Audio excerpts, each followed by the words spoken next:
Um, we're still on advanced JavaScript concepts, and today we're going to be looking at ES6 ECMAScript 215 and beyond, some features in 216 and 217. So ES6 has a lot of features, there. Um, whoa. We're actually going to be starting with let and const. Let and const. What is, oh, okay. Let and const. These are two different methods of declaring variables. They were introduced in year 6. Everything here was introduced in year 6. That is ECMAScript 215. Actually, that means they were all introduced in 2015 by the ES standard, the ECMAScript standard, the JavaScript standard. That's what they call them. So the let's start with the let, and the let's have a block level scope, meaning they are limited to the block in which they are defined. That is that portion of code with curly braces, like the portion of code with curly braces. They can be reassigned after declaration. Yes. The only thing is, if you try to access let variable before its declaration, you just get a temporal dead zone error. It's temporal, not a permanent, temporal dead zone error. And let's try to see how this really works.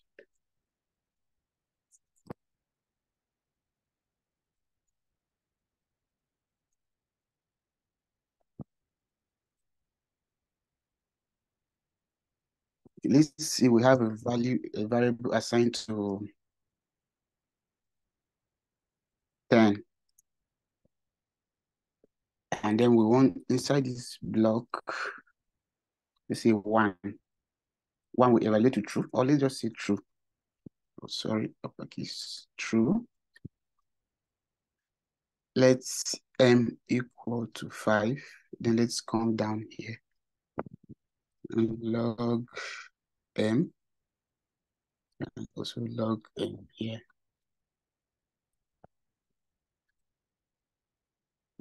Then let's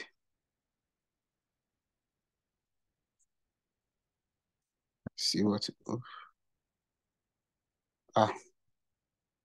okay.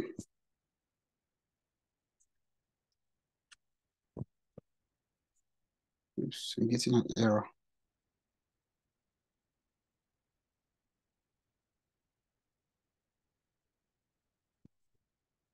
Okay.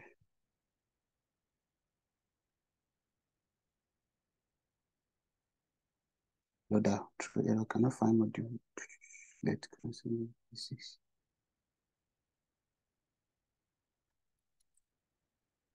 Okay. Maybe.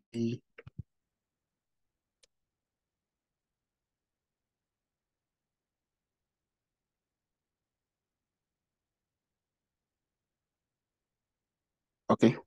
Maybe it was because of the name of the file. As you can see, in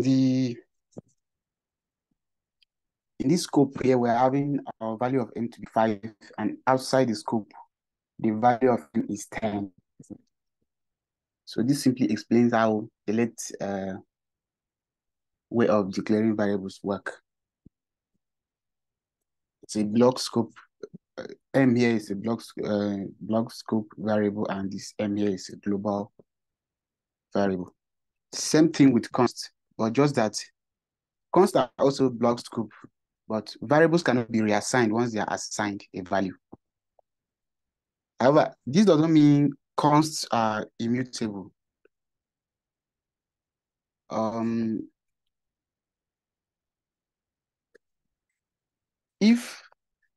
However, it doesn't mean they're immutable. It means you can't change the binding of the variable to a different value. Yes, the binding of that variable to that very value.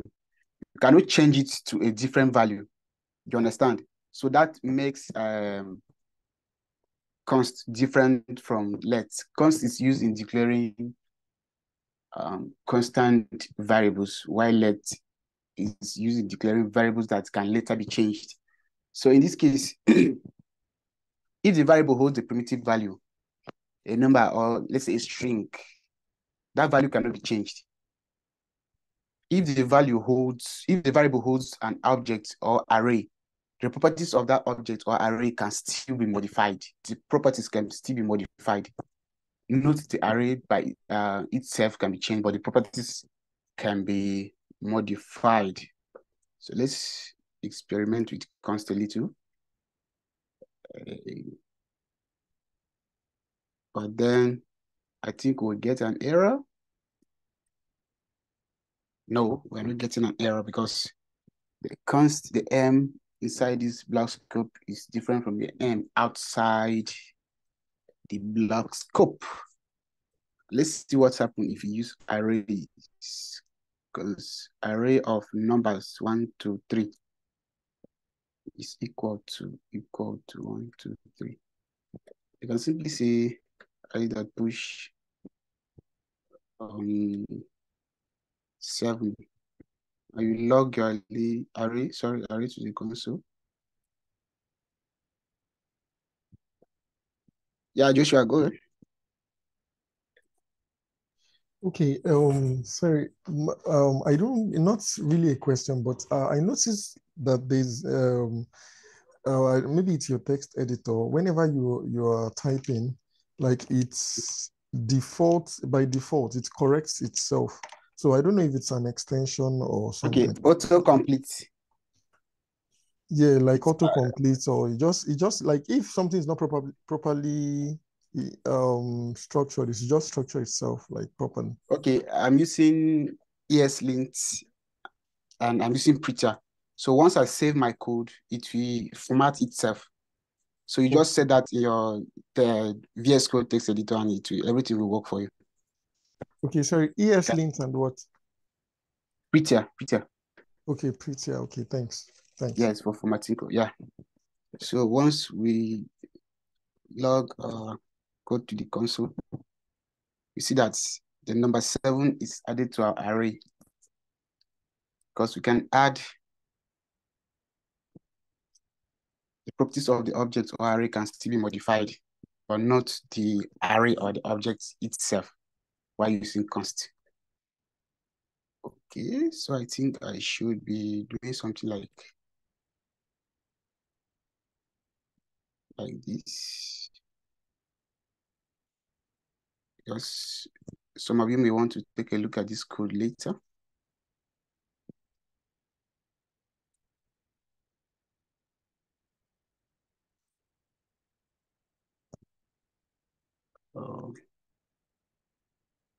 In our array,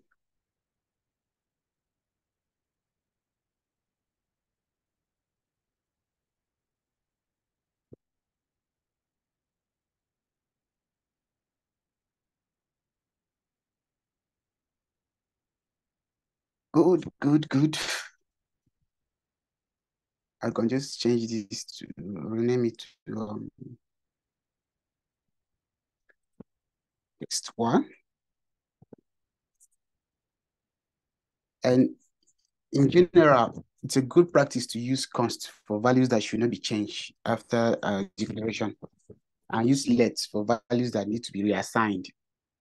This can make your code more predictable and less error prone. Let and const have both scope, the block level scope, but they are only accessible within the scope in which they are declared. But const cannot be reassigned. That is the main difference between const and let. Const cannot be a variable declared with const cannot be reassigned to another value. And wow, this takes us to the next item on the list, which are arrow functions. I love arrow functions. Whoa, arrow functions. Let me see, arrow functions that, yes. You know, our regular functions, you can do something like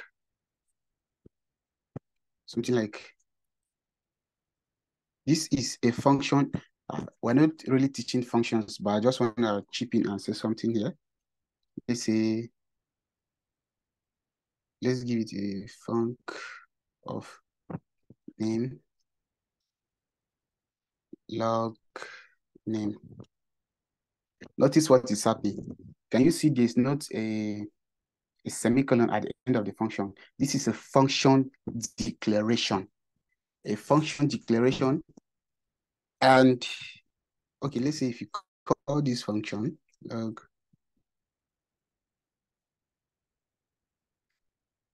oh no, you're actually gonna get, oops, nope, node func.js. Nope, let's remove the log. You're gonna get unknown. This is a function declaration, but if you come down here and see, oh, what am I doing? Function declaration. Then this one here is a function. This is a function expression. You can see const func is equal to function the name, you log name. Can you see there's a semicolon at the end? Because this is actually an expression, a function expression, and not a declaration. But this still works as is expected. You're getting your unknown. But in this case, if you use let here, you can actually reassign this to another value that is supposed to be a function, because we're really actually calling this function here. You can actually assign this to another function that takes in a number and logs the number to the console. Function takes in error.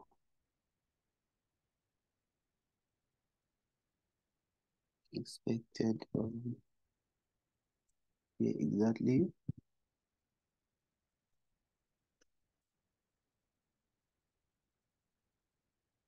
Don't stress me. And that is it. You can actually reassign it to another function and then make use of it. JavaScript is always stressing someone's life.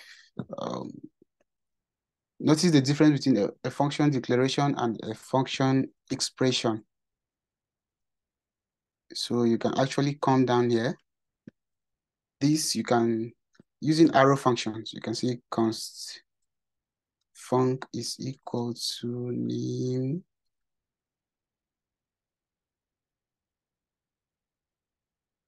log name. The difference here is you can see an arrow function does not have the function name before the parentheses. A name, it is assigned to a name manually. And after the parentheses, there is an arrow before the curly braces. So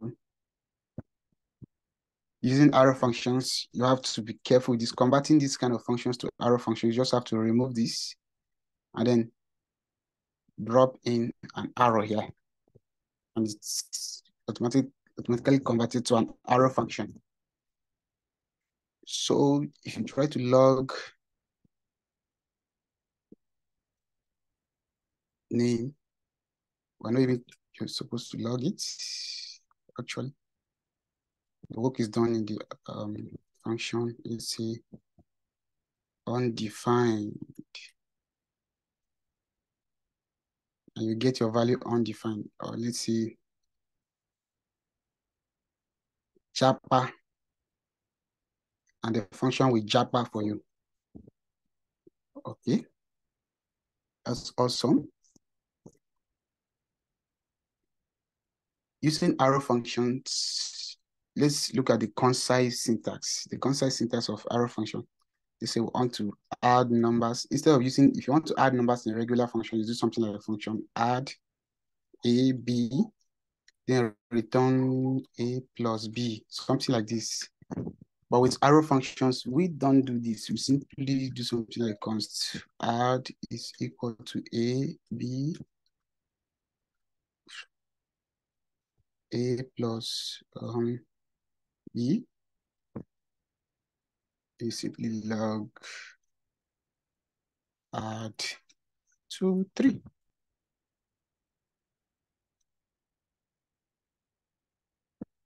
And it works. Add 2 plus 3, which will give you 5.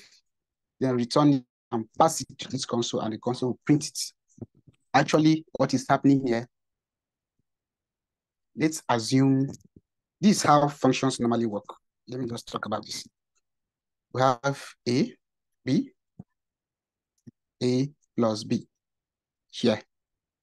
And this is returning a single value. It's returning, this is an expression. It's returning this expression. You know that 5 is equal to 2 plus 3, right? So this is just an expression. The left-hand side is equal to the right-hand side. So it will add it and return it. And this value, when it returns the 5, you can see that the value is assigned to add. This function will run and return 5. So that 5 is assigned to add. The add then pass the function to this log function. Then this log function will print it to the console for us. That is just what the whole thing is doing. Nothing much.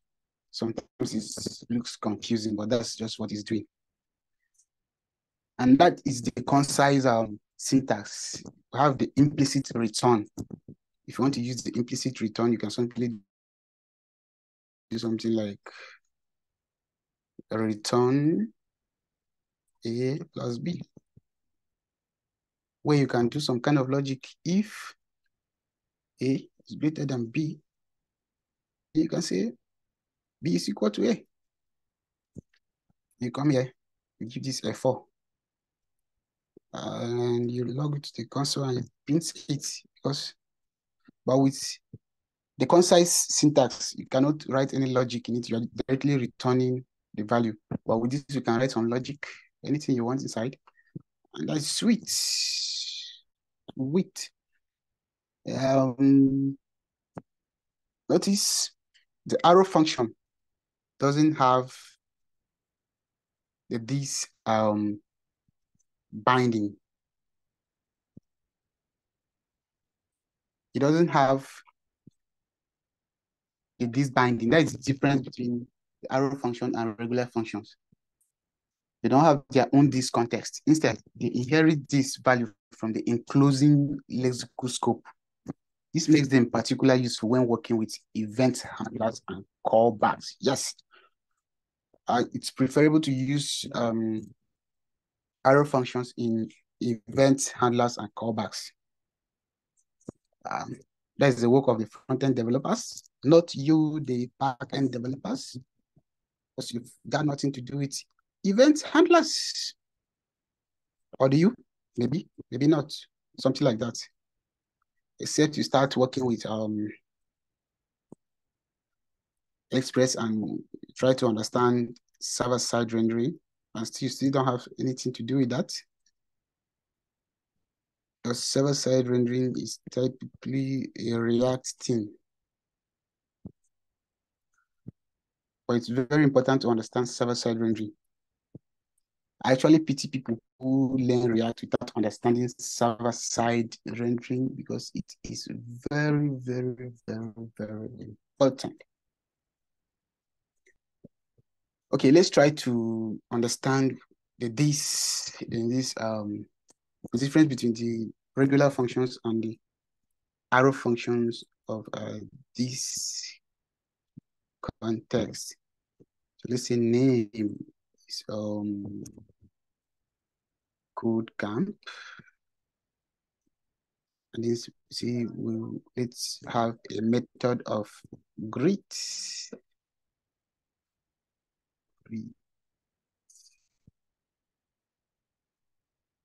The regular function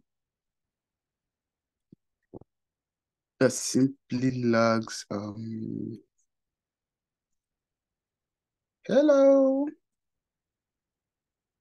I am learning to code at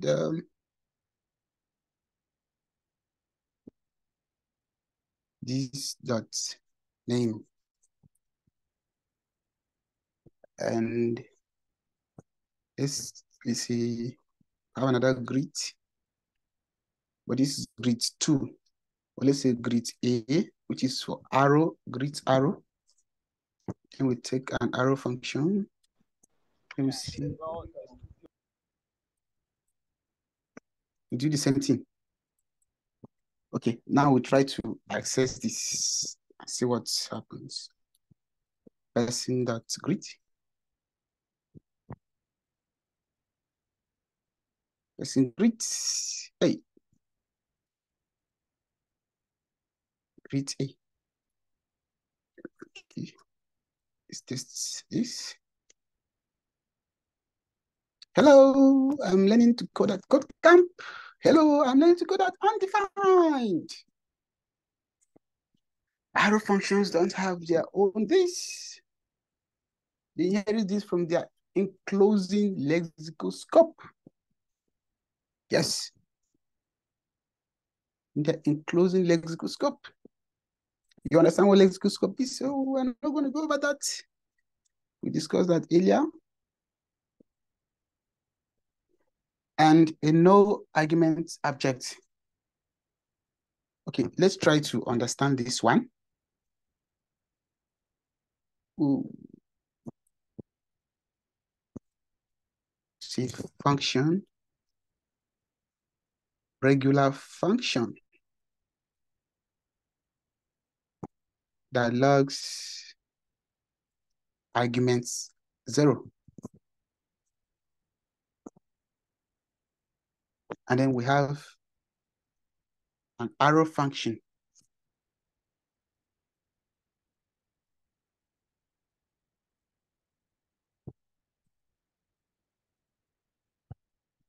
that logs arguments 0 as well.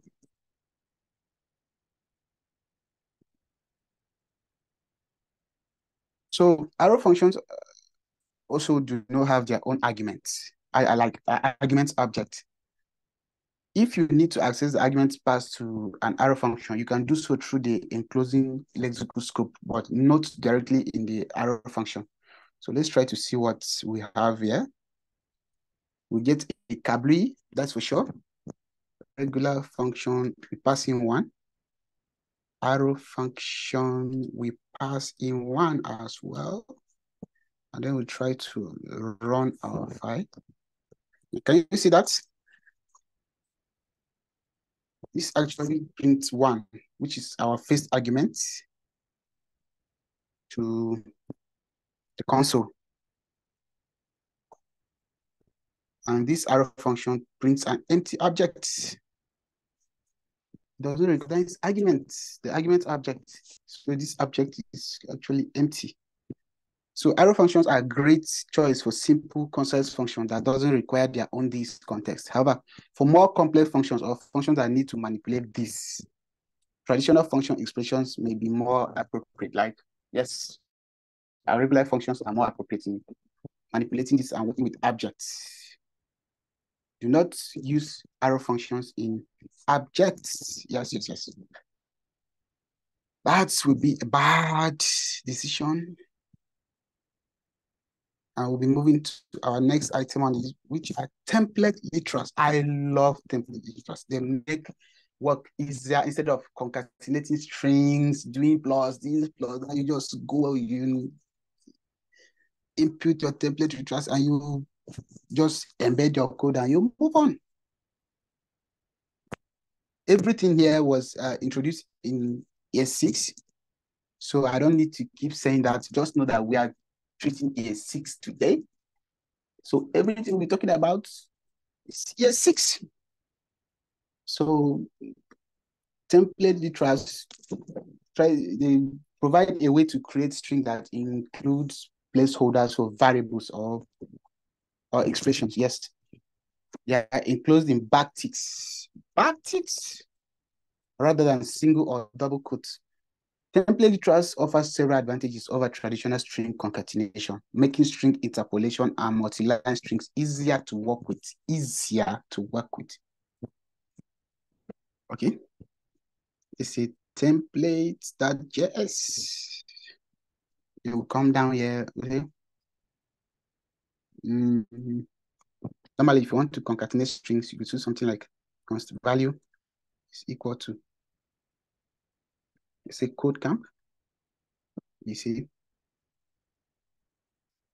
const, let's say, statement is equal to, hello, join me at plus value. This is boring. Then we try to test this. We see our state. This is concatenation. Okay.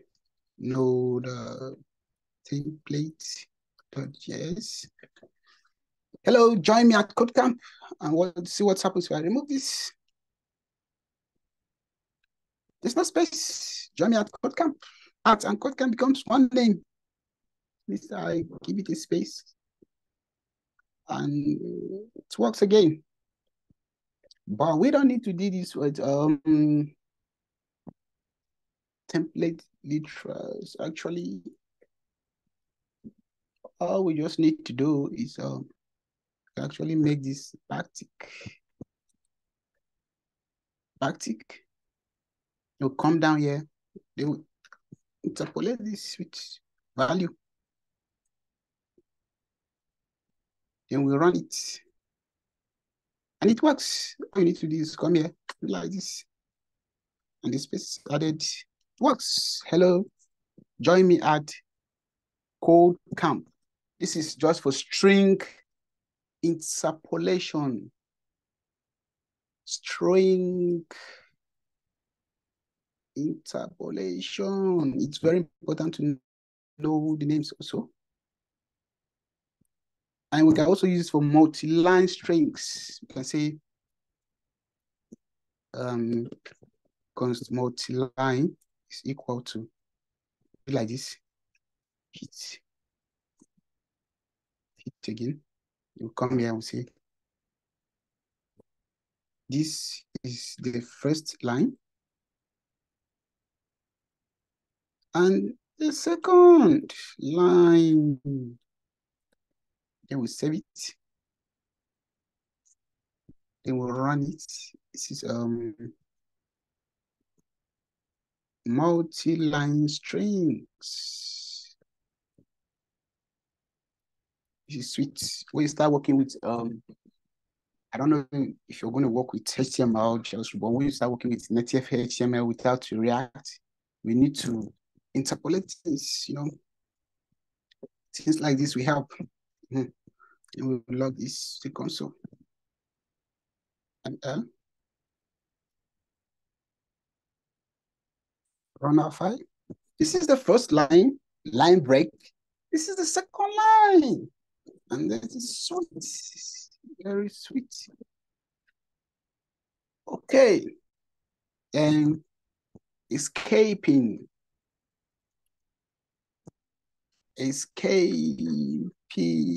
characters. Oops, escaping characters. You can simply say const. Let's say message is equal to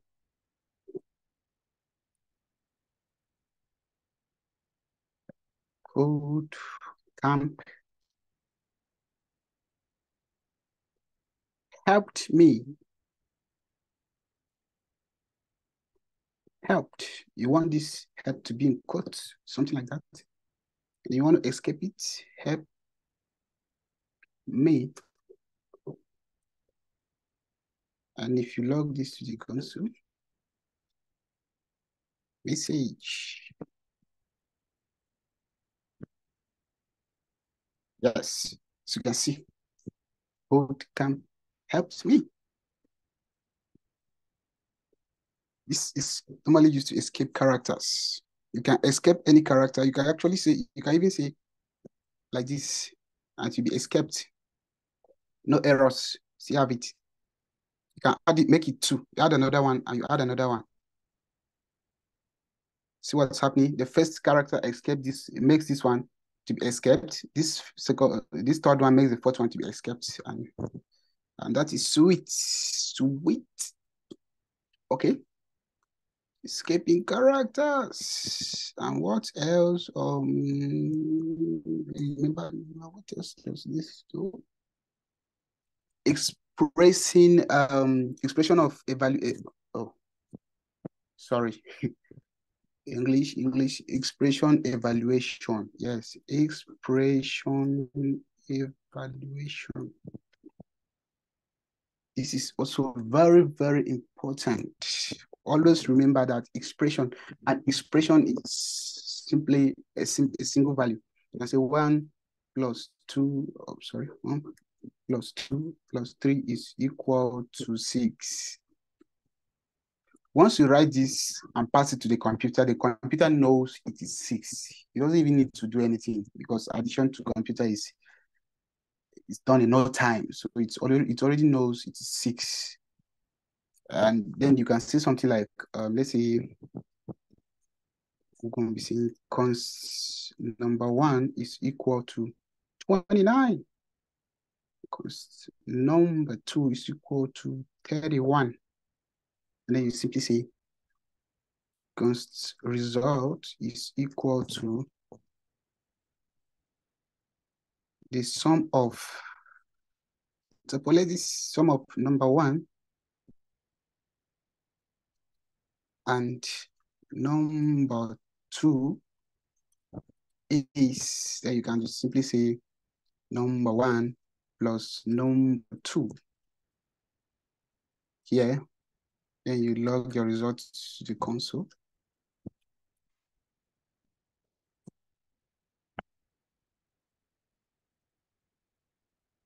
And that is 29 plus 31 is 60. The sum of 29 and 31 is 60. So expression evaluation, it's also done with template literals. Template literals actually provide a cleaner and more readable way to work with strings than that involve variable substitution and multi-line content. They have become the preferred choice for constructing dynamic strings in modern JavaScript applications. Yes, because I love working with template literals, and they are very, very helpful and useful. Okay, that's it for template literals. Then we'll go to default params. This is default parameters. Default parameters, yes. That's the next item on the list, default parameters. This feature also introduced in ES6. This feature helps simplify function calls by providing a default value when an argument is not explicitly passed or is undefined. Default parameters are especially useful when you want to handle cases where certain values might be missing or not provided by the caller. Okay.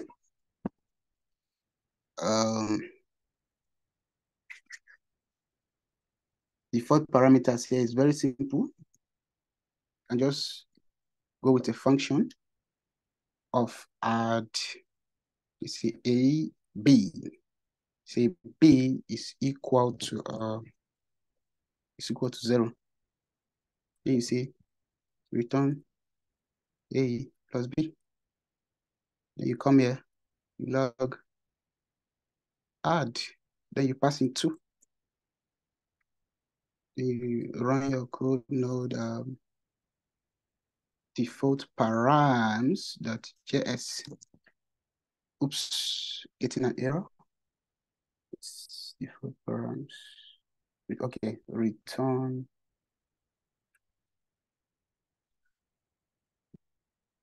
A plus B and to return 2 because B is passed to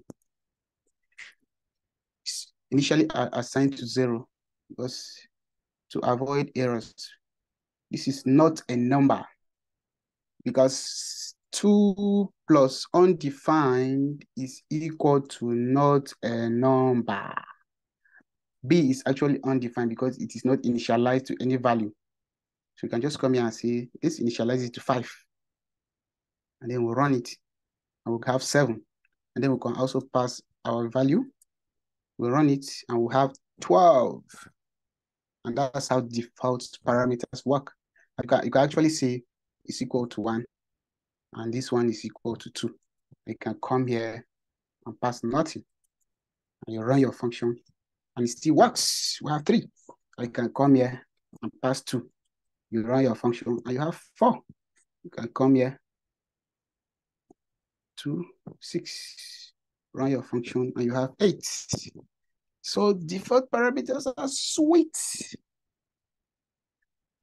Are used in providing default values. Default values.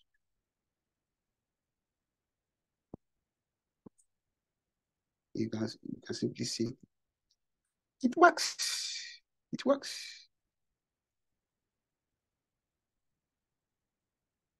It works too. It works. Yes, it works. Let's say we have a function of let's say providing default values. We want to provide default values to a function. You can only see function greet. You say name is equal to guest or string guest. Let's say log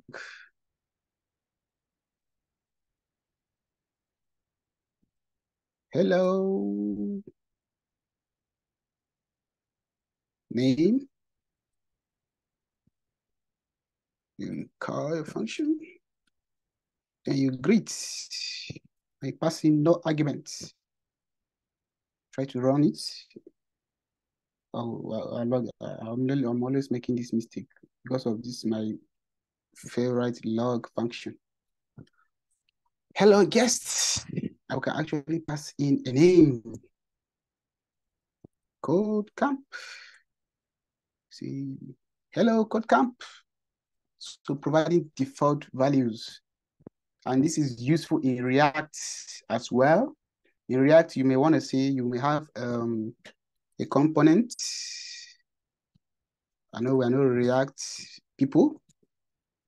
Let me say greet component. And then you have 2 options. I mean, 3 parameters, a name, and we have an object of, let's say, properties. Okay, I'm not going to write anything inside. I just want to show you something. Look at this. It's always a good practice that if you are not using TypeScript in React, always default your parameters to some value. This will actually hold, this is actually holding an empty object. can actually come here and return some kind of gibberish as normally returned in React, and then pass in name, pass in properties here. Then if you want to use this component, you can say greet. Then these properties will hold some. Can you see? By default, it's giving you an empty object. Can hold something like another, or yes, some gibberish or anything. By default, this knows I am not holding a string, I am holding an object. But if you try to access your name here, see what happens. Name, and name becomes a string. As simple as that. You don't need to stress yourself trying to know, oh, what is name? Is name an object or a string? Properties an object or a string? Oh, we're not learning React. Let me take this off. Sorry about that. I just want to show you how this works in React. You're using TypeScript. But TypeScript automatically does that out of the box for you. So you don't need to worry doing all of that. If you type it for you, and you type it and you type it. That is TypeScript. I love TypeScript, but sometimes frustrating too. That's by the way. You can also do something like default values can depend on previous parameters. Yes. I'm not going to give this a title. I'm just going to write it like multiply. Yes. A, B is equal to A. Can you see this?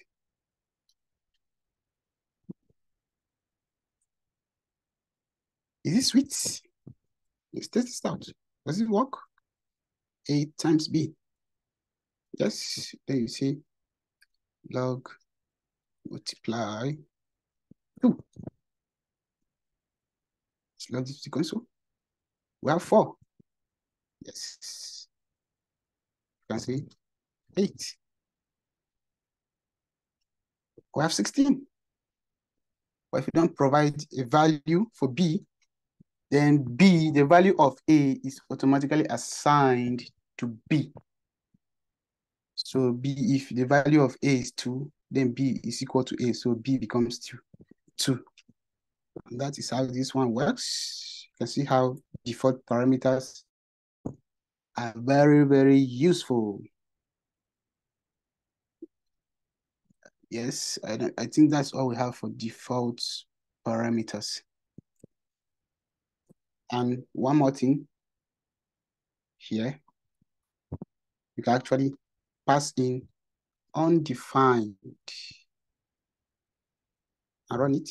You're still having hello guests, and it still works. It works. It works. You remove it. Yes, Joshua, you can go on. Okay.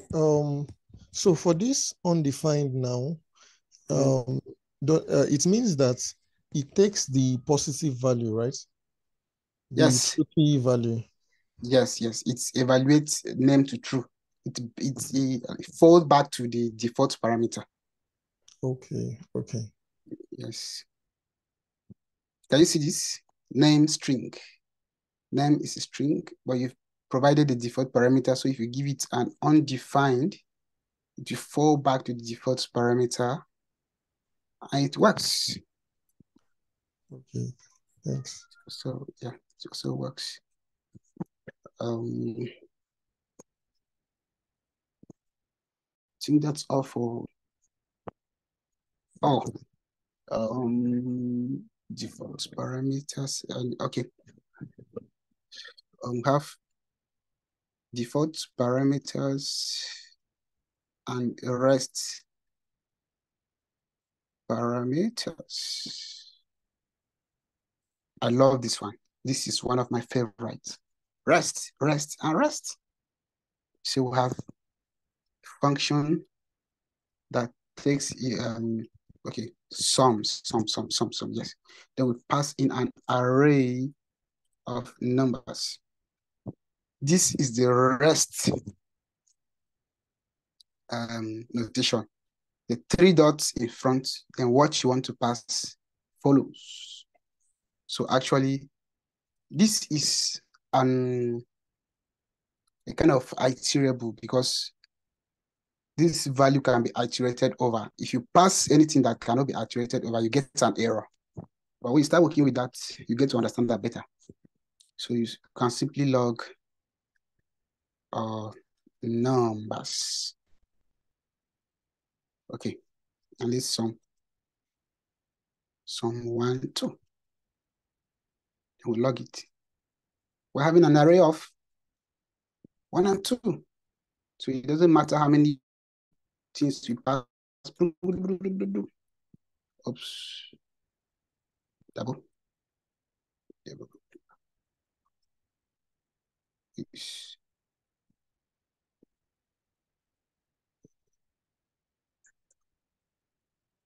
R4 is undefined. Yes, this has to be a string. If I want it like that, string undefined. No. Nah. That is why I love JavaScript. Yes. You can pass anything to your arrays, unlike C. C is statically typed, and you have to be very careful with the kind of data types you're working with and what you're returning from your function. You have to specify that, and you handle garbage collection in C manually. But in Python and JavaScript, they are dynamically typed. And let me tell you, I love Python more than JavaScript. Because I love Python, but I love JavaScript. Yes, I love JavaScript. So in this case, it doesn't matter how many arguments you pass to this function, it will simply concatenate it to this, add it to this array. Okay. So you can simply come here and say numbers that reduce. Then we can pass in the total, or let's say the total or the initial value, let's say the total, the number. Then it should return. Can you see the implicit return with arrow functions? Instead of writing a regular function, we just make our code cleaner. Say total plus number. And then we start from 0. And we log this to the console to see what we have.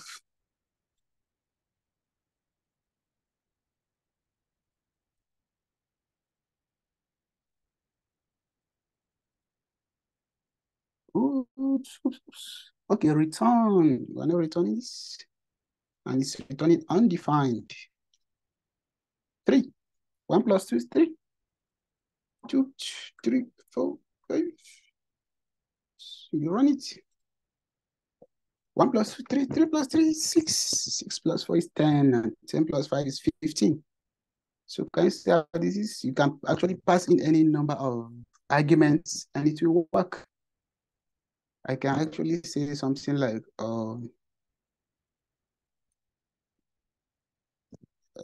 an average. And you say, oh, okay, let's work with this.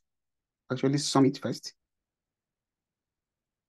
You say sum. Then you pass in all the numbers that you receive as arguments. Then this will actually return a single value. It returned 15. Then you divide the 15 by numbers. Oops. Numbers dot length. Then you get your average. So you call your average function here. You run this one. You get 3. Just 15. The average of 15 is 3. Is that true? Yes. Because we're 1, 2, 3, 4, 5. 15 divided by 5 gives you 3. That's true. That's true. So it works. It works. This is how the REST parameters works with default parameters. As you can see how sweet this is. You can do any kind of work, write any kind of logic, and it still works. And you know what? The most interesting part of this is you can actually access this code later and work with it. Destructuring, let's say this destructuring assignment. Destructuring assignment, yes, that is the next thing on our list. Yes, I got it right. Destructuring assignment. This was also introduced in ES6. I keep saying it because don't forget, we're dealing with ES6 today. It allows you to extract values from arrays or objects and assign them to variables in a more concise and readable way.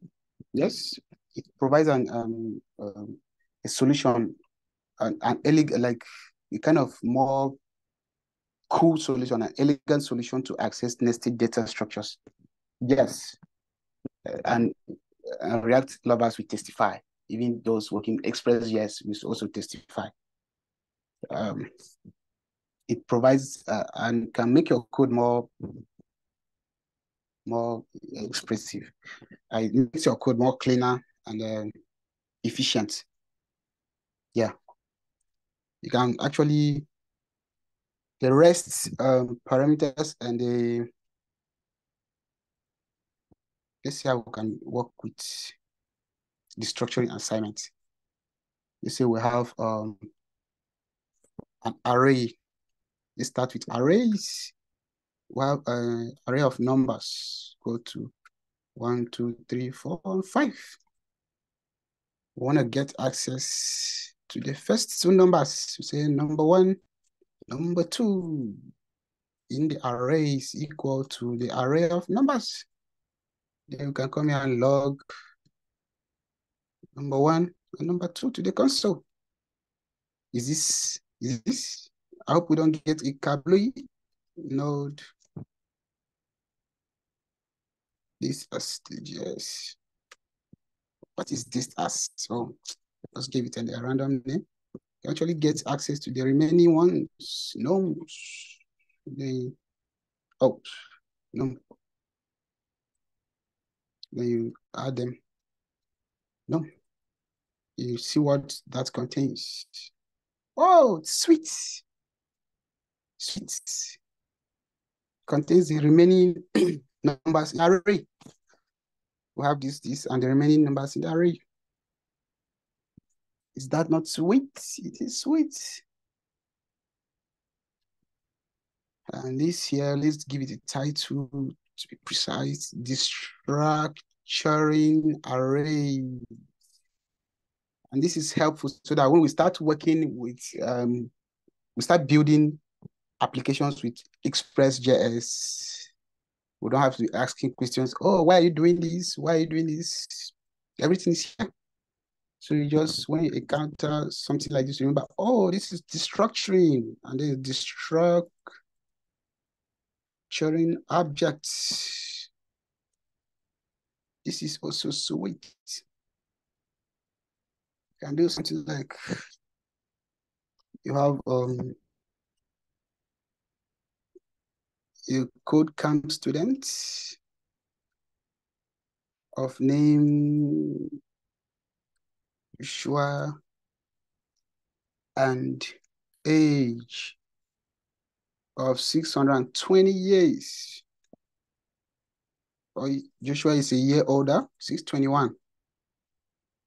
And then you want to destructure this. You can actually say const name is equal to person. Then you access your name. Makes your code cleaner. Okay. Deprecated, something JavaScript that was deprecated, but we'll still get our, don't mind this. Name is deprecated, something JavaScript that's deprecated. That's why we're using it and we're getting this strike through here. And we're getting Joshua. Just get what you want. And you can say person, you can change it to P name. Then you come here.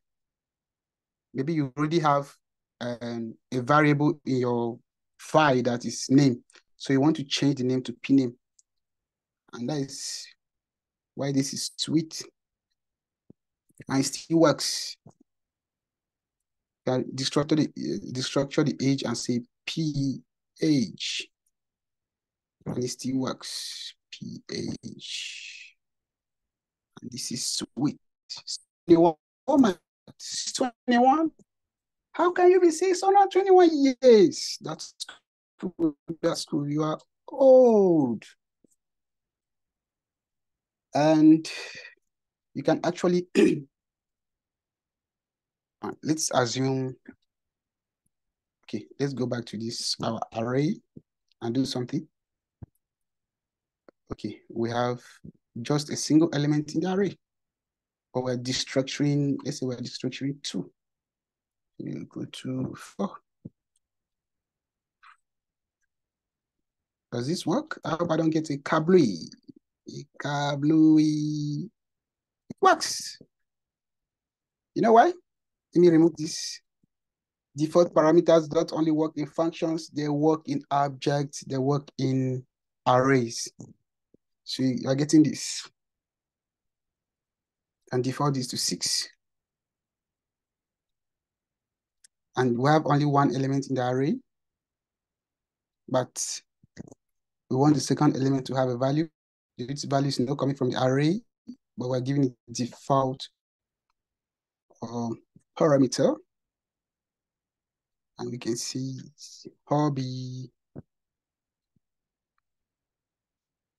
coding. What is this? What is it saying? Identifier expected. Oh, that's stressing me. Okay.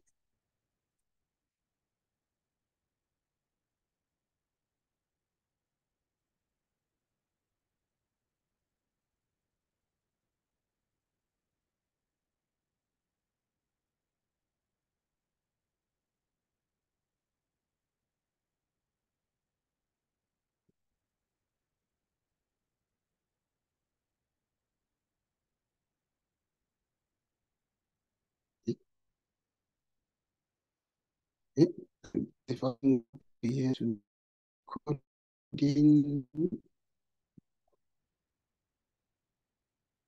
Is that coding?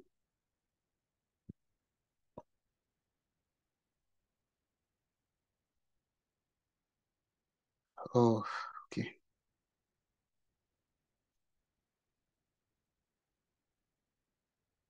Singing.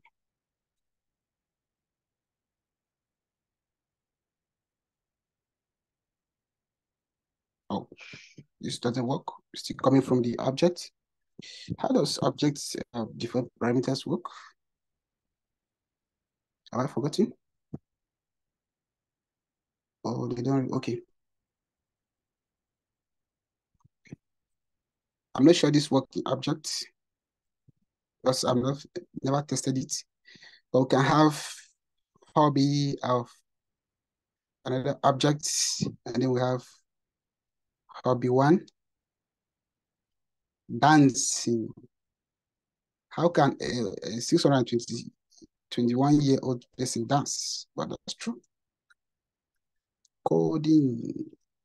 We actually want to destructure this because now if you log this to the console, what is this? Hobby.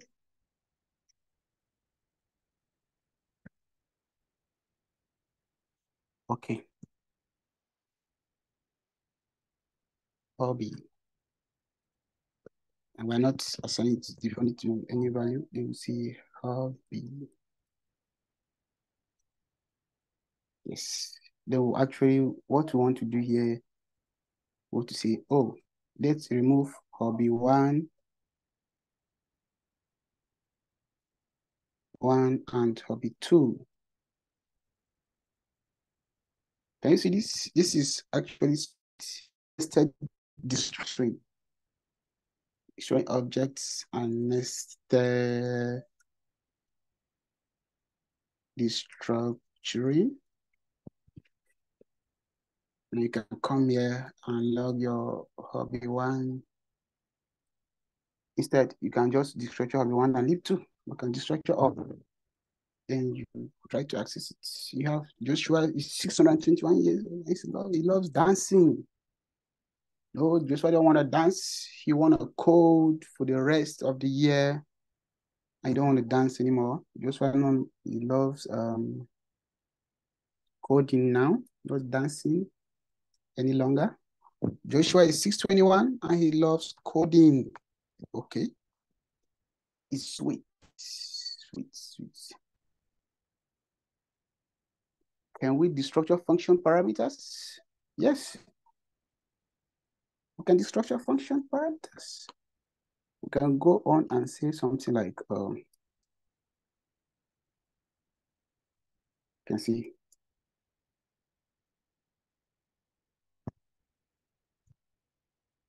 function details. Then we have an object of name, age, or yeah. Then we say log. We just put it in. We don't need much typing. Let's be fast. Then we simply say we give it an object of student is equal to name.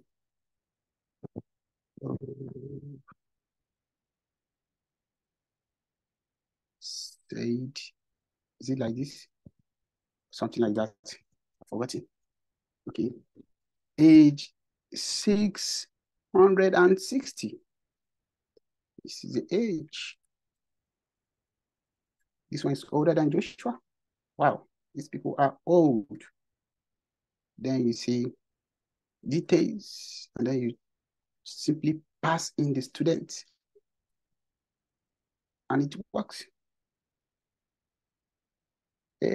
Say 660 years. That is sweet. Come a long way with destructuring arrays, destructuring object and nested destructuring, and then destructuring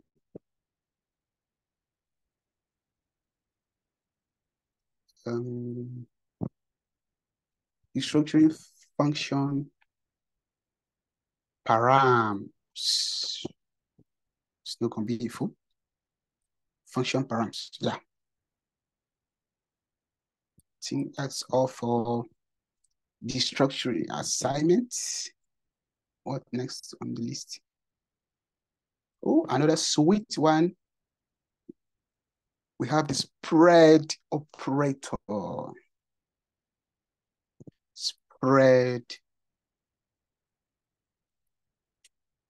adjust. Okay, so don't mistake spread for destructuring assignments or default parameters. It's actually a powerful feature that allows you to expand elements from iterable. Yes, you know, iterable items in JavaScript to have array, what string, what. Yes, other iterable items into values. It allows you to expand them into values. Array literals or object literals actually. It also provides a concise and let's say maneuverable way or flexible way of manipulating and manipulating a combined data, something like that. Okay.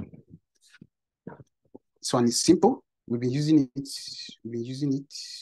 This equals original array is equal to 1, 2, 3.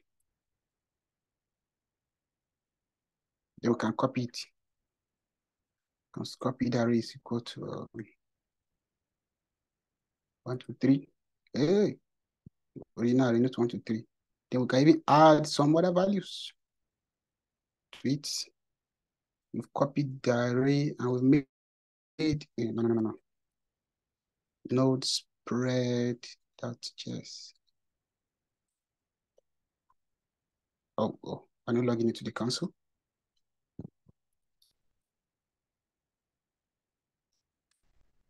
You see that? We have our initial array. We have, it is being, this is something as using concatenate. You can see this array dot concat original array. Hope we don't get a kablooey. Oh my God. Is it working? 1, 2, 3, 1. 3, 4, 5. 1, 2, 3. Okay. Because of this. Because of this. I was surprised. Oh, is this concatenating twice? No, once. Okay. And our result is sweet. But we don't want to concatenate things. We don't really want to concatenate things. We just want to spread things across. Wow, spread. Not concatenate, spread. And it works. Yes. And copying arrays so that you get to understand when you become confused. Copying arrays and concatenating arrays. Concatenating arrays. Of const array 1 is equal to 1, 2, 3. Hey, it's not an array object. What's this? 1, 2, 3. And const array 2 is equal to 4, 5, 6. Why am I using object on this? What is this? 4, 5, 6. Okay. Here you can see const array 3 is equal to passing array 1.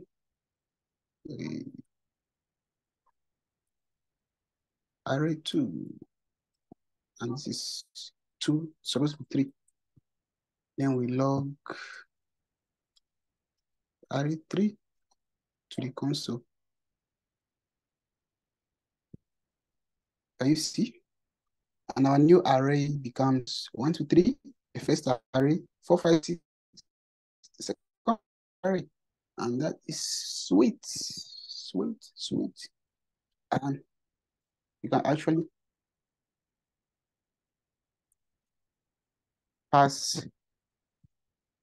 do something like this. A, B, and C. You can say return A plus B plus C. And we come down here. Then we say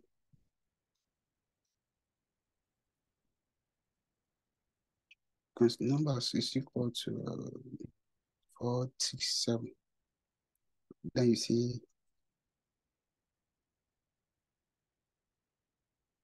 add all the numbers, add them together. Don't leave anyone behind.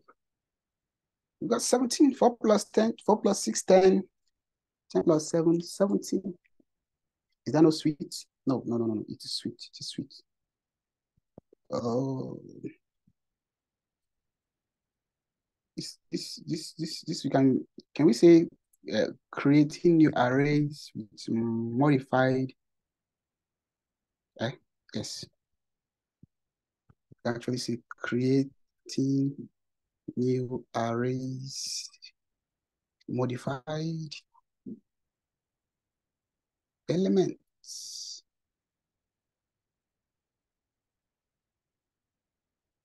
No, not really. You should be passing array element to.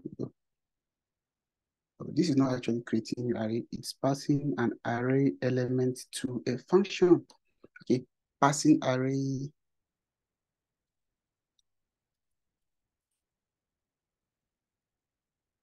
elements to a function. Then we can come down here and do some creating new arrays with modif. What is this?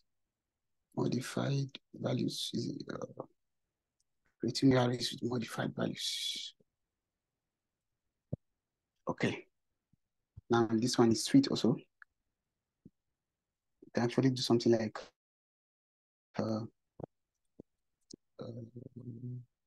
is it an array? Yes, array of numbers. Array. Here we can see we can do something like modified array. Okay, new array is equal to, it's actually an array, but we want this array to return the former array multiplied by 2. So you can say that what? The former array's name is what? Okay. Array dot map a single number. Take that number, bring it out, and multiply it by 2 and give me back the result. Add it to this array. Take this array, map every number inside every number of the original array, multiply the number by 2, and then drop the result in the new array. That's what, oh, this is crazy. And then you try to, you see 2, 4, 6. 1 times 2 is 2. 2 times 2 is 4. 3 times 2 is 6. And that is great. That is great. Can you see how? You actually define, and this is, we discussed about immutability earlier, and this is actually a good practice because it encourages immutability. And now if you log this to the console, get your array intact. You don't need to worry about your array being modified. It is not modified. Okay, so that is actually sweet. Merging objects, create, we can actually merge objects. Let's jump to objects.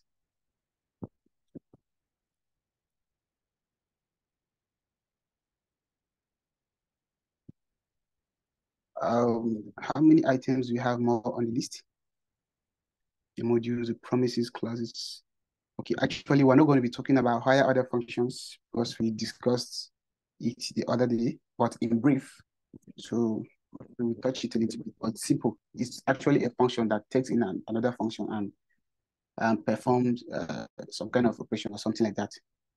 Then classes, yes. Those of you that have been having problems with prototypes, we get to classes also. You understand classes and promises. Iterators and generators, we discussed that day before yesterday, so we're not going to be touching it today. Then we're going to be looking at map and set. At least we understand what map and set are all about. They were all introduced in year 6. So let's see how we can get all this covered. Merging objects, we have obj1 is equal to a2 b3. And there is no say. Is there anything? No, there is not. Then we have our obj2 is equal to c6 and d20. You can see, oh, merge this object. Merge obj is equal to obj1, comma, obj2. Then you log this to the console.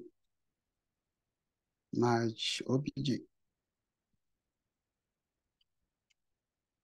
And can you see this? This is now sweet. We have our single object, merging object. Okay. This is actually merging. These are simple things. You're supposed to know them when you started learning JavaScript, but because we are learning ES6, we are doing it all over again. Okay. So I'm just going to be giving examples and explaining in brief. So this time around, we are actually not going to be merging objects, but we're going to be cloning This is a clone. This one here is cloned. Okay, cloning. It's no clone, cloning object. Because that one is merging, so this one should be cloning. Okay. Then we log the cloned objects to the console. Oh, okay. This is the clone 2, obj2. We have 60. We've cloned this. Can you see? Can we add something to this? I can see, oh, we have E of 49, the square of 7. Am I correct? Yes. I would clone this object and add values to it.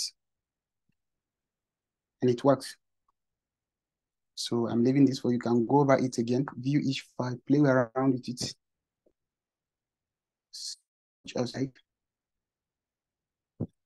And we can actually convert some object to iterables. Let's say we have const name equal to KodeCamp. You can see const name array is equal to name. And this is automatically converted to an iterable, to an array of names, name array. And what we have here, wow, we actually have name array. Can you see this? And this is sweet. You do it like this. You do whatsoever you want to do. Then you can see new name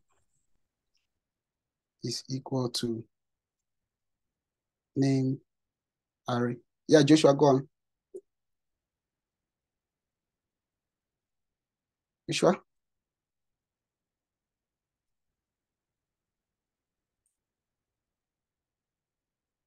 I thought Joshua wanted to say something.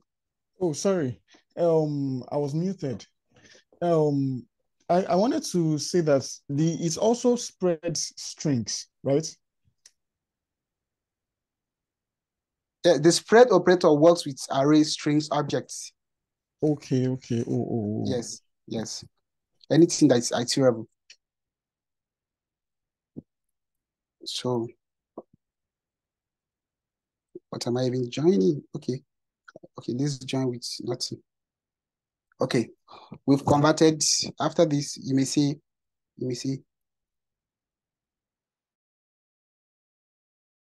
you spread this and you see that's, yeah, Joshua, go ahead. Yeah, I wanted to ask, like, JavaScript now has spread operator. Like, is it like that for like other languages like Java or C++? Do they also have like spread operator that spreads values like this? Not actually, not all the languages have. I have not used Java or C++, but I've used C and Python. Python has something they call KArgs and KWArgs. If you use Python, you will know what I'm talking about. And also C has args. It has args. You know, C, and Python is designed with C. So those KArgs and KWArgs come from C. So other languages have different methods, but JavaScript has its own way of doing things also. So when you go to other languages, when you come across all this, you understand them easily because you know how this works in JavaScript and what it does. Okay. Yeah. I get. Thanks. You're welcome. You can say that push something like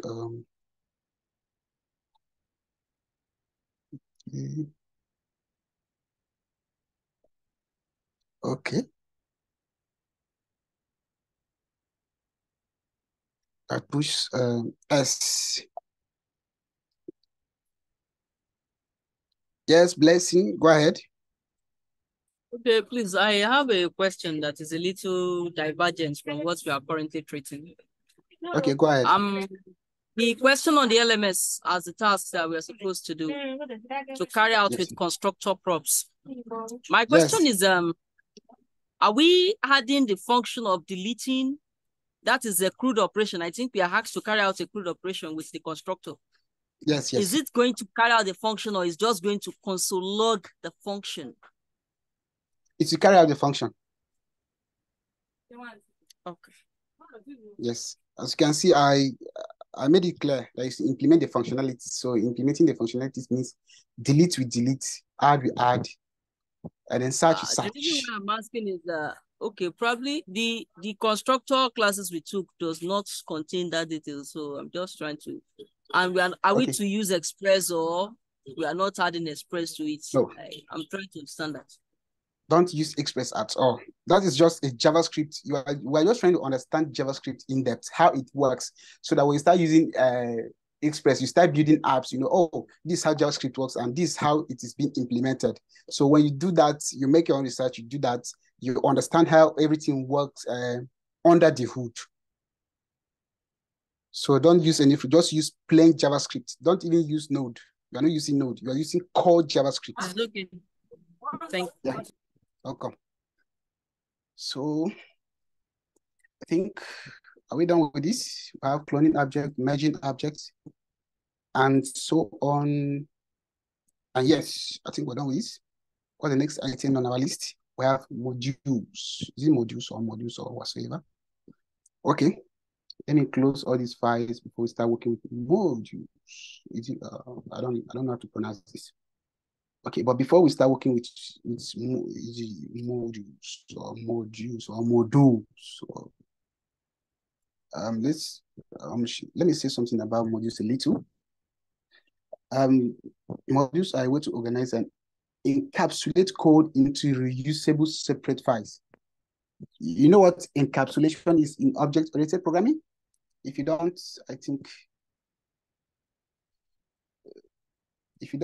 you should go and then make some research. Encapsulation is simply hiding all your implementation details and then exposing a single functionality or a single function or a single method you want the users of your code to use, so that they don't know what you've actually implemented, but just use it following the documentation or the instruction given.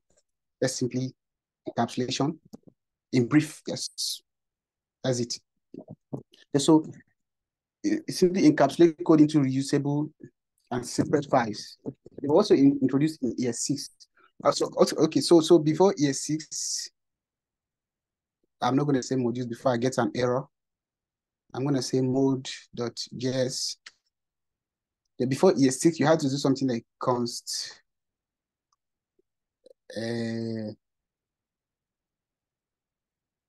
file name is equal to require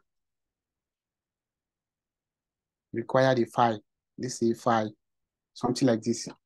But this was specific to server-side applications. It was only specific to NodeJS, not JavaScript in the browser. This is specific to, it's limited to NodeJS, not JavaScript in total in the browser.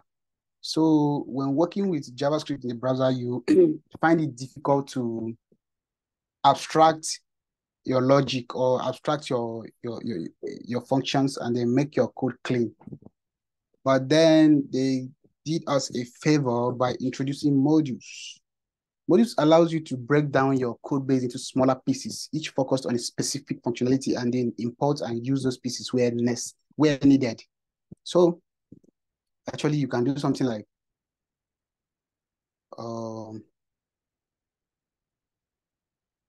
okay, what you're really going to do is we want to make this a folder of mode.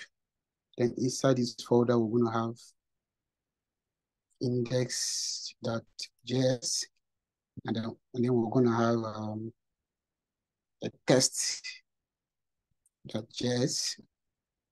And inside our index is where we're going to be writing every function we want to export and use in the test.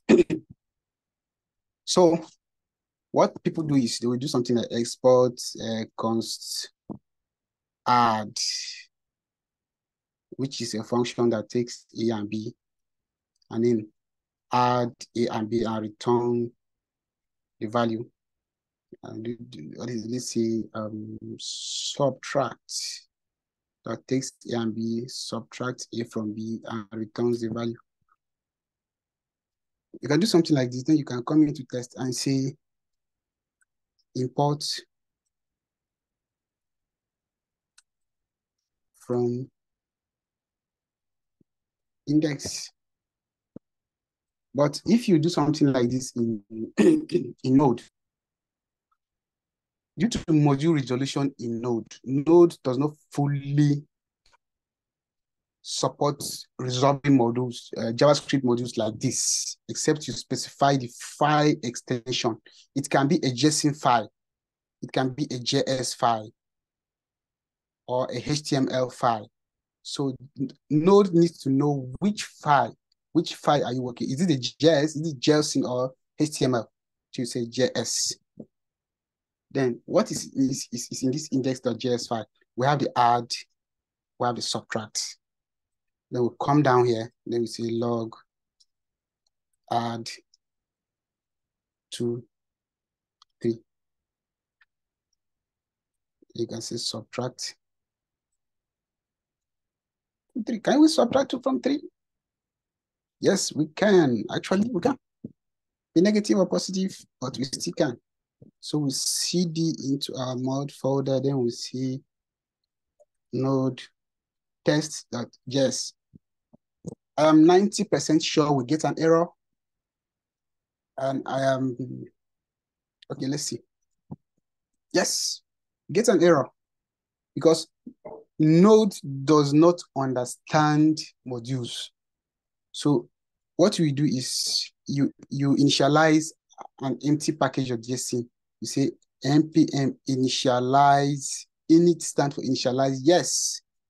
Instead of going manually specifying things, you say initialize, give it a yes, as you do it automatically, initialize, yes. It will generate a package of JSON in the root of your directory. So you come here, the main file is the index, the description, you can see working with modules, but we'll do this later when working with Express. We don't need this now. The name of our project is mode because the name of the folder is mode, the parent folder is mode. Then we can come here and say type. When set to module, the type field allows a package to specify all JS files within our ES modules. If the type field is omitted or set to common JS, all JS files are treated as common JS. Can you see that? Okay, say type, and you see common JS. Common JS, wait till it allows package to specify all JS. Then we don't want to use common JS. Common JS is what Node use.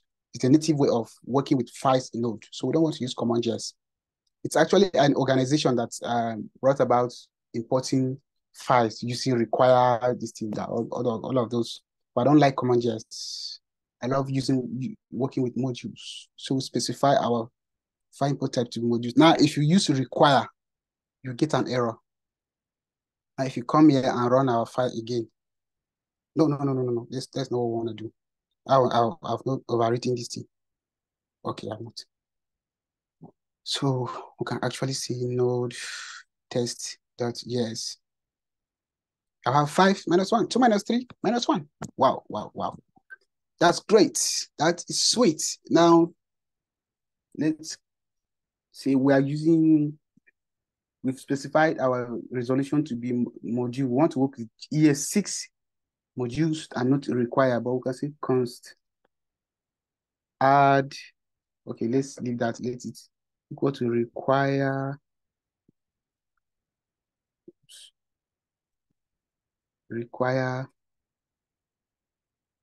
index.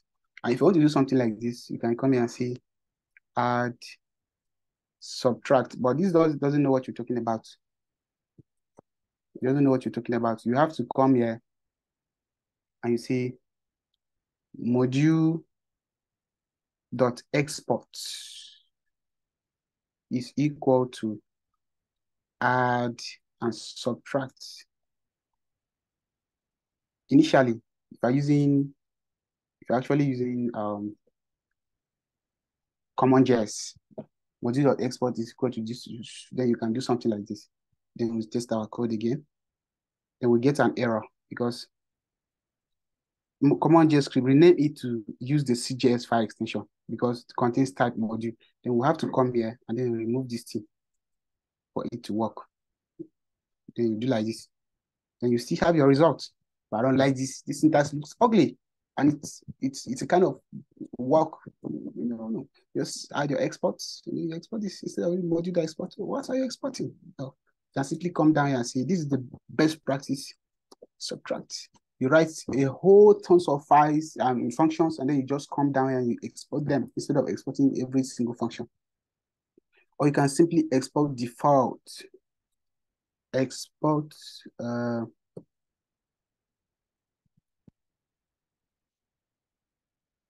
can export okay, as it is. You can simply come here and say, instead of requiring adding them, you can simply say import everything as these are math operators as MO, which stands for mathematics operators that we can use to manipulate our own listing. So you can say MO dot add and MO dot sub. Then we need to come back here and then make our listing a module and then run our function again. And it still works as required, as expected.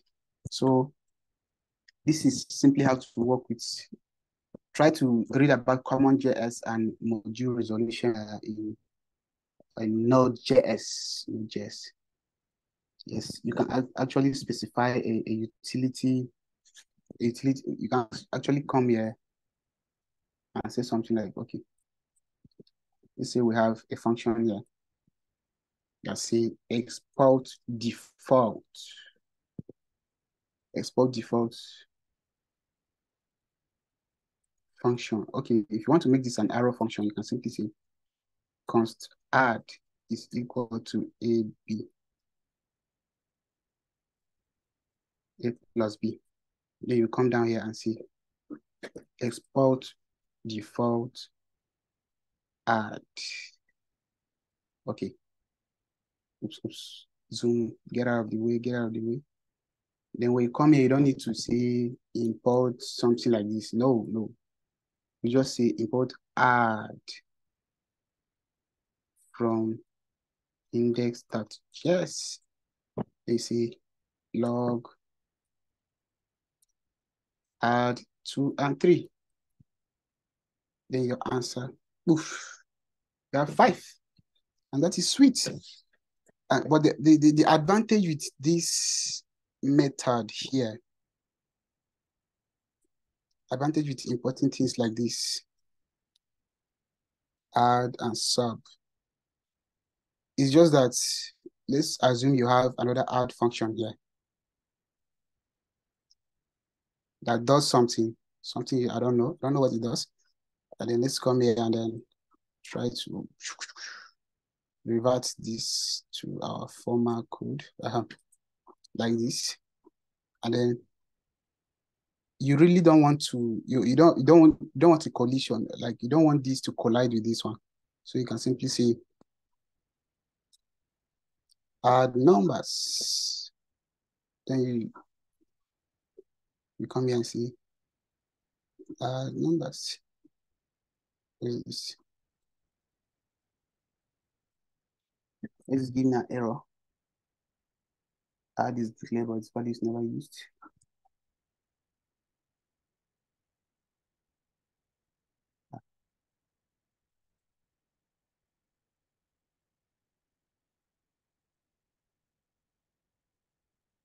We're getting an error. What add is quick fix. Let me see. Okay.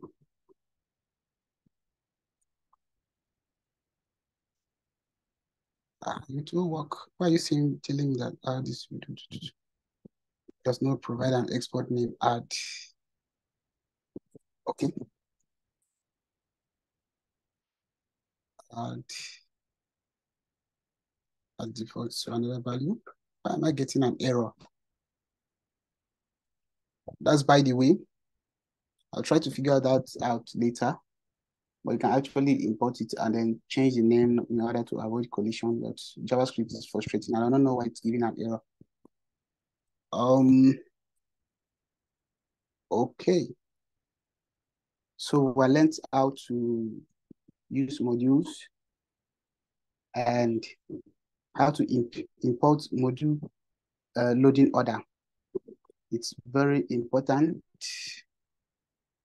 Let's say you have this add and subtract. So you come down here, you import add first, then subtract first. You use your add first, then you use your subtract second, in order like that, so that your code is maintainable and readable, so you don't mess things up. Okay. That's it for modules. We've learned how to use modules and to change types here to work. In Express.js, you can also do this. I love doing this. I don't like working with the require function in the common JS. I love working with modules in Express.js. Okay. And what's next on our list? Promises. Promises.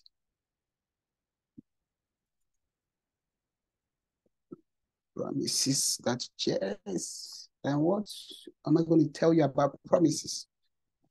You already know about promises. They are a core feature in JavaScript that provide a clean and efficient way to handle asynchronous operations.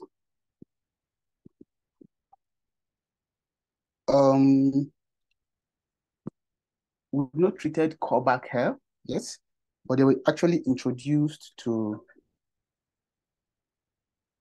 address the callback hell issue. You know, callback hell, a situation where nested callbacks can become difficult to read and maintain. So the promises actually simplify the management of asynchronous tasks that allows you to work with asynchronous operations in more synchronous-like manner. Creating a promise, you can actually do something like, okay, let's say promise is equal to new promise. This takes in a higher order function with a resolve, a reject. Resolve, reject, yes. What are we doing inside? You can see if some kind of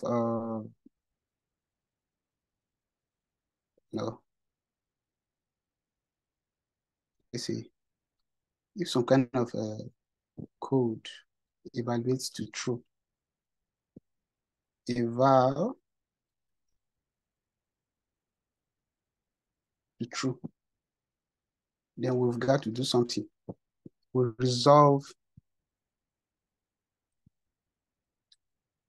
the result that's returned. Else, we simply reject it, the result. Yes. A promise, it represents a value that may be available now or in the future. So, or never at all. Maybe the value may not come. Yes. So, you create a promise using a promise constructor. You know constructors, right? That is a constructor. Inbuilt constructor, yes. Promise, which takes a function called the executor.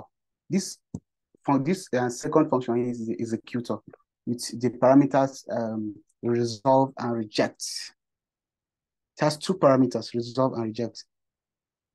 So in handling promises, this is just the skeletal system of a promise. So in handling promises, you simply say prom dots. Can you see? Then you can actually see takes in a higher order function result. You can see log result. Then that catch, which is the second higher order function. This catch returns an error. So you are catching the error. Error, higher order function, log error. This is our promise. The skeleton type. So what is happening here? This resolve here is the then. The first function you're passing in here is a resolve function. This function will resolve this result brought back here. Then the second one passed into the catch is the one that will reject. That's what you reject the result and then print the error on the console for us to manage and reset or do something like that. You can actually see results. They will log the result, or we multiply the result by 2, or we do whatsoever we don't do. We want to do with the result.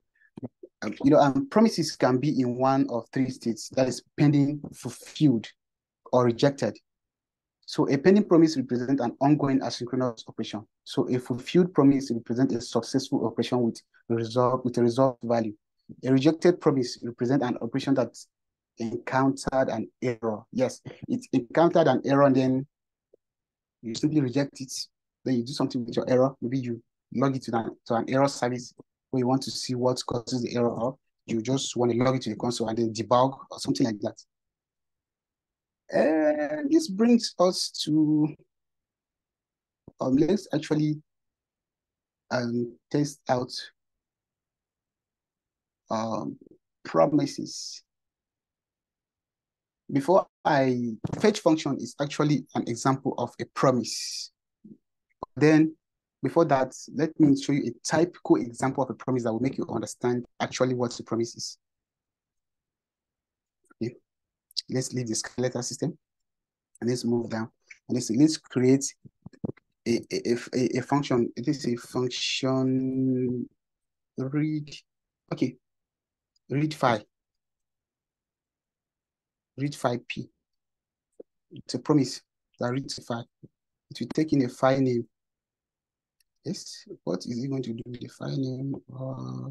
Okay, we return a new, I'm typing English instead of JavaScript. Return new promise. This promise takes in the higher order function as usual, resolve, then reject.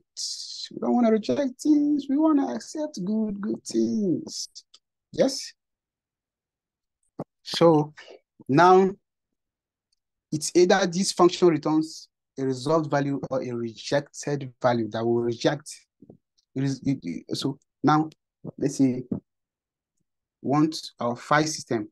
We've not, okay. Let me chip in and use file system.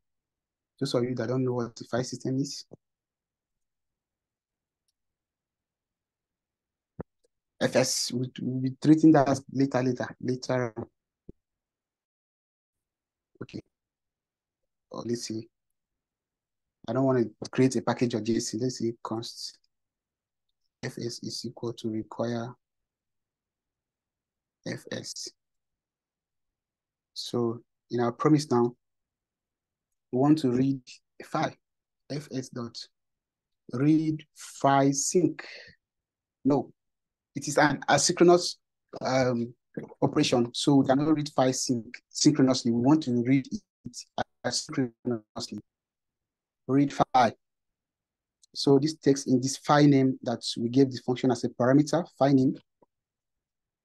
Then the character encoding is UTF. You can have base ASCII, we have base 64, base whatsoever, but UTF-8 is more, it's a global character encoding compared to ASCII.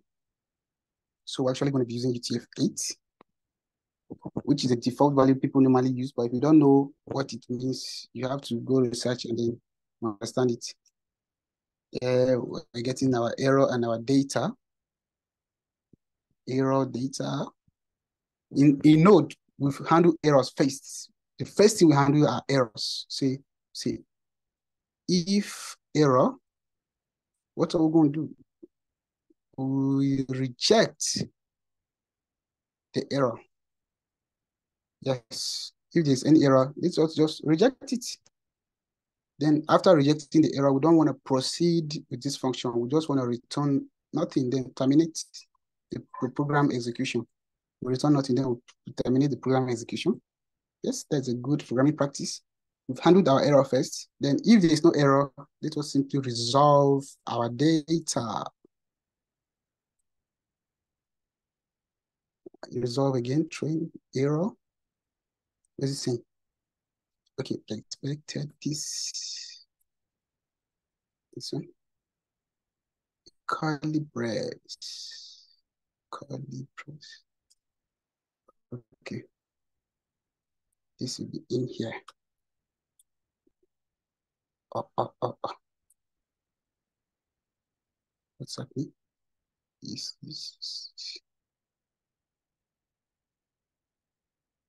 Okay. It's an arrow function. That's what's causing that error. Yeah. Move this up. Another error again. What's this again? Expecting the comma. Where exactly? Yeah. Oh. Ouch. You know what? Let me remove everything and start afresh. I don't know where I'm going. JavaScript to use.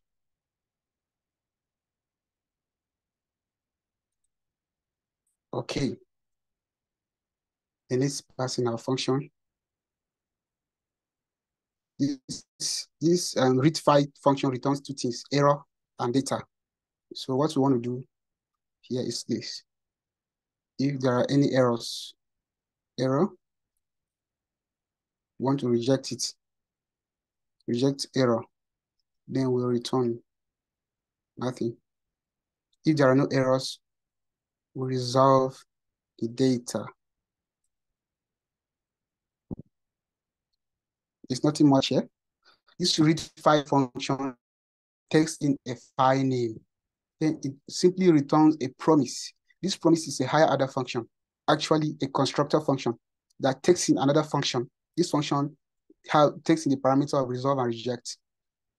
So when we read our file name, the read file, it's an asynchronous function that it will read a file, encode it with UTF-8, return an error and data. So if this file returns an error, we want to actually reject the error. If it returns data, we want to resolve this data.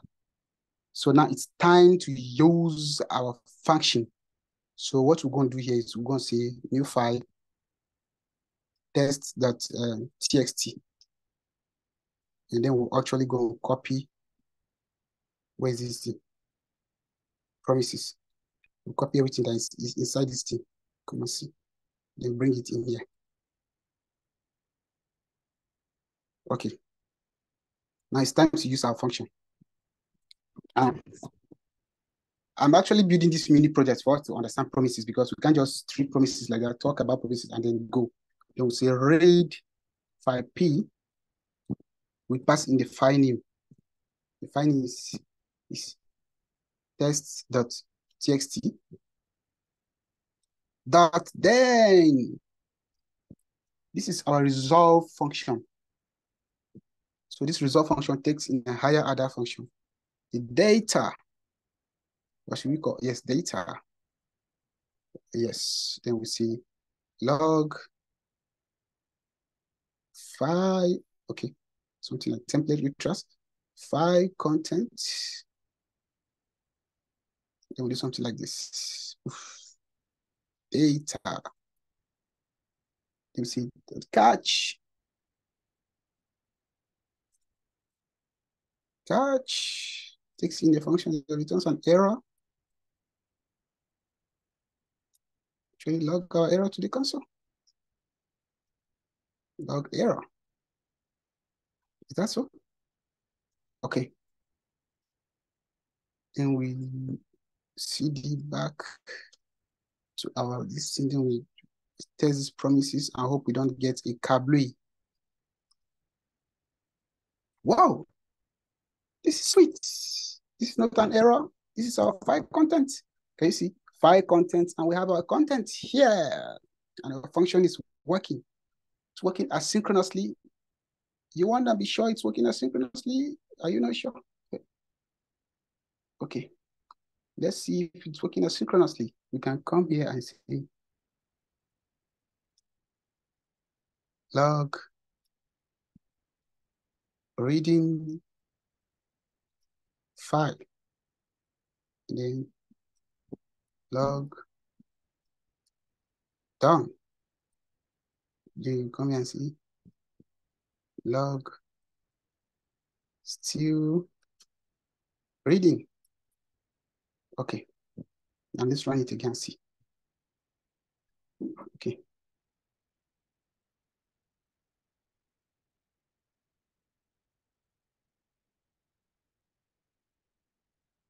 Are we seeing anything? This is what I want to see. Reading file. Can you see? Before the still reading, there's a done, and this done is supposed to appear after the still reading to show you that this is happening asynchronously. So JavaScript will return the context, the execution context, and pass it. It will execute and then finish. After this has finished executing, it will return the execution context and pass it to the main thread and to execute, then bring back the result. So this is happening asynchronously, and that is sweet.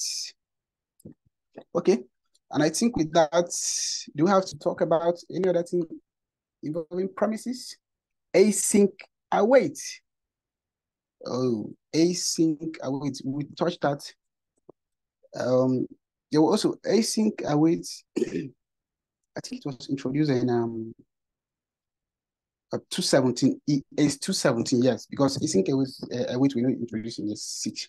Yes, in 217, async and await keywords. Yes, with this function, if you want to use a function asynchronously, you use the async keyword. Then you use the await keyword inside of that function to perform an asynchronous operation. This provides more synchronous syntax for working with promises. An async function returns a promise implicitly, and you can use await within the function to pause its execution. Yes.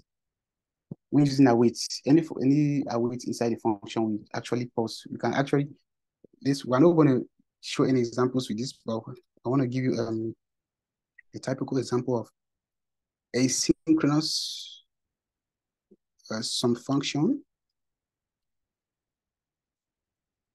that actually, this is a try catch block. You see const results equal to await, then perform. Okay, let's see, fetch. We're using the fetch, then you pass in a URL, something like that. Then you see log error. Yes, this is how to use the async function. This await will wait. You allow this function to finish executing before it will continue its work. So this is how to use async await. And we're not going to give an example promises again, but we're going to touch classes. And maybe you go and experiment the rest on your own. Or let me hear from you. Should we touch classes or should we touch set and map? Which do you prefer? Because we're out of time. Yeah, for me, let's touch classes. Okay, classes. Okay, we already know about constructor functions. So let's see, classes.js. Chat to see set a map. Okay, we're actually going to brush over everything because we have to set a map classes, set a map classes. Okay, instead of saying function, okay, function person name age, then you come here and say this dot name is equal to name And this dot age is equal to age. Doing all this kind of long thing, then coming here, do all those. This that prototype, this that constructor, all of that. You don't need to do this. You just come here, you write your class, introduce it in ES6. Person is a constructor, takes in the name and the age. And inside of this constructor, say this dot name is equal to name. It's auto-completing. Oh my God, it's sweet. This dot age is equal to age. Can you see that? And it's more of simple than writing constructor functions. Then you add a method. Say, you can say hello. A method. Then you can see log. Hello name. Hello. This. Let me tell you something. Constructors, I mean, these classes they change nothing. It's only the syntax. The syntax change, but actually they're still constructor functions with the class keyword, just to make people coming from languages like Java, Python, and all those C++ to feel comfortable with JavaScript. There's the syntactical sugar added. If not, they change nothing. This is the same thing, but if you work with Python or C++, you notice a difference in declaring classes, in working with objects in JavaScript and those other languages. So this were added to simply make people feel comfortable with using this. Then you can simply come here and say, new person is equal to new person. Then you pass in code, you pass in age of 23. Then you see, you call new person dot say hello. Okay. Node classes.js. What's happening? Wow. This. Hello code. Hello code. You can see. That's simple as it is. And you can actually inherit this function. You can say class senior. Oh, should I say senior person? Senior person extends inheritance. This is inheritance. You don't need to put that prototype or do this or prototype or do that. Prototype is not doing anything here. Just extend the person. Just inherit the method. Then you write your constructor. Then you see pass in your name, age. But this time around, you want to pass in the track the person is learning and KodeCamp. Actually, then you see super. This super here, we call the name and age from the super class. This is the super class and this is the subclass. This is also known as super class and this is the base class. The base class is the one that is inheriting from the super class. Okay. This our base class inherits the name and the age. Then you set in this that what did we pass again? Track is equal to track. Yes. Then you see display details. The details. You see log this dot track, this dot name, and then this dot age. Then we call our this person here const k person, const kp is equal to new senior person. Then we pass in your 620 and our node intermediates. That's cool.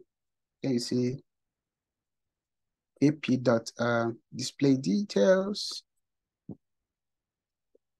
And you get your details. Node intermediate just 620. Then you can see KP dot say hello. Say hello. Say hello, Josh, because we inherited this method from the super class, this base class. Can you see how this is simple to write compared to structure? And we are done with classes. We are done with classes. Let's hop over to map and set. Then we'll be done for today. So for my sets, we're going to be what a map is simply a data structure. Am I forgetting this? No, I'm not. I can't forget this. A map is it's a key value. It's a collection of key value pairs where keys can be of any data type. Yes, the keys can be of any data type, not just strings or symbols or as in any object. It maintains the order of insertion, and keys can be anything, including objects or functions. Okay, you can do something like let's create a person map is equal to new map, constructor function again, built in JavaScript. Then you can say person that set age of 20, person dot set track of node intermediate. Then you can come down here and say log, you want to view the person's age, log person dot get the key here is age, and then node map and set dot yes, and it is 20. You can even get the track,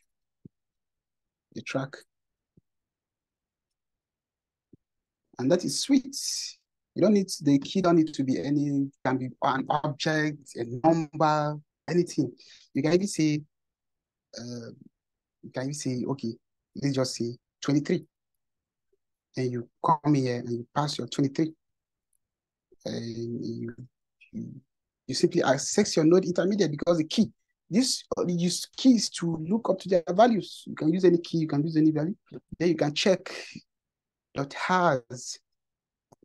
You can check if it has a key, and it will return true.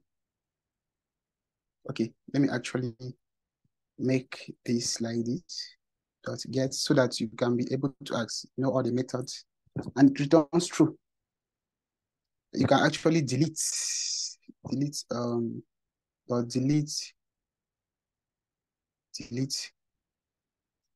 23, and if you check if it has 23 again, you'll be getting an error, false. Yes, or delete. This delete here is returning true because it's deleted. Or let's just remove the console log. Yes. Okay. Yes. It doesn't have that key. That's just map. You can perform other functions with map, like try to set key value pairs that are other data types, and that doesn't matter. Okay, let's jump over to sets, and we'll call it today. Okay, a set is a collection of unique values, meaning it doesn't it doesn't allow duplicate values. It's useful for scenarios where you want to maintain a list of unique items. Yes. Okay, let's say we have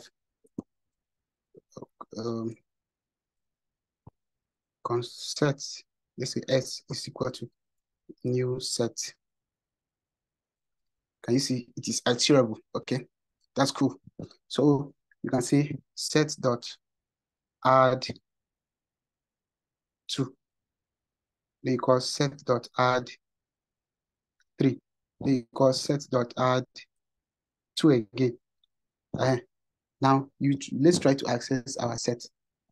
Then let's say log set dot size. No, s dot size is the size. It has different properties. S dot size. No, a property, not a method. S dot size. Log it to the console. Show it 2 because it did not add the third 2. We can even try to log it dot has 3 to return true.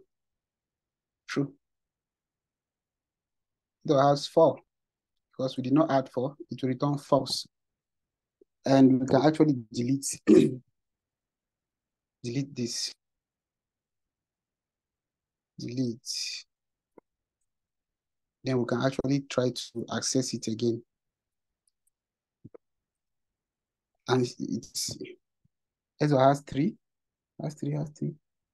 Okay, we deleted 4, not 3. Okay, let's delete 3 because we don't even have 4 in our set. Okay, now S dot has 3, returning false now. So that's how well, you can actually see log S dot. Okay, entries attributes. Entries 2. As you can see, there's no. Okay, I got it. 2. We deleted 3, so it's showing 2. But you cannot. It's the duplicates. 2 is duplicated. So if you log it to the console, that it will show you that it has only 1 2 inside, but the entries are 2. And that's it for sets. You can actually see last thing. Then we call it TD. Dot for each value. Log the where did it jump to? Okay, log value times 2. Or you simply return it. Already logging into the console. Return value times 2. Oh, undefined. Here's also each value between. Okay, well, actually.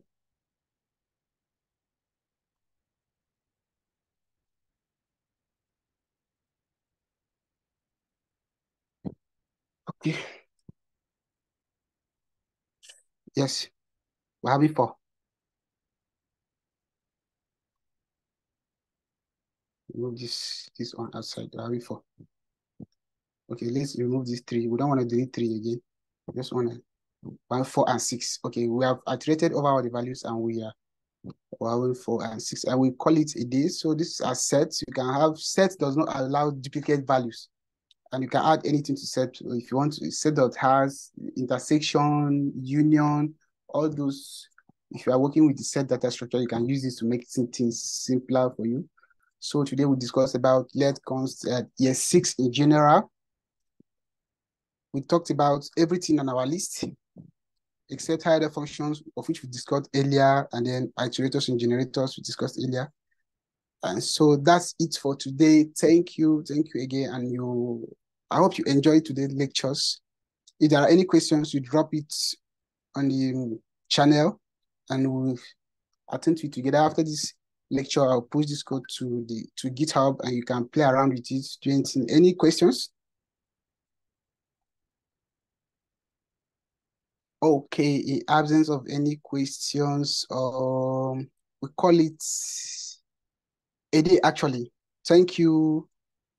And